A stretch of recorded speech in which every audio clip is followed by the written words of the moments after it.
Bak kalı 5 koyla semiride de de alayda atma 5 koyla. To'xtab tur. Nechikchilar? 75 ka.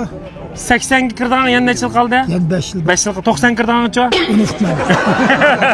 Mana qo'yninki, kalninki suyga aralashtirib bermas. Ha. Ila kalning tezligida yem o'tib ketadi. Ba'zi jiq bivilab, Şaxını ulab qalğanıca. shaxini ulab qolganga, ayerdagi suyda bakteriya bormi, ziyon qilgan narsa, yo shox ko'kirib qolganmi, uni mal doktor tekshirib davolaydi. Endi mava yemni jiqib olgan, yemni yeb, hazm qilolmayotgan masalani hal qiladi. Hal qilolmay qolib qolsa, men botilga keltirib pullarni qaytarib beramiz. Va istik semirtida. Man qaraslar, samirtidigini, qo'noq, kunjur, endi shu narsalarni jiq berib etib, yo kali jiqib olib, yoki oshqozon yaxshi bo'lmay, hazm qilolmay tezakdan chiqdi. Masalan, menda o'ylab baqslar. Burun saman bergan eshakning teziga qarsak, tezakda saman sanig'im bo'ldi. Bak kalı 5 koyla semiride de de alayda atma 5 koyla.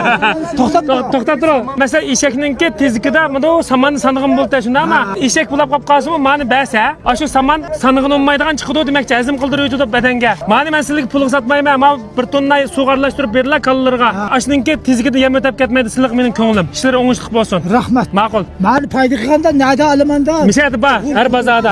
Siz qaysingizdan? Men Bulaqsu To'qizaqni aynan. Bulaqsu.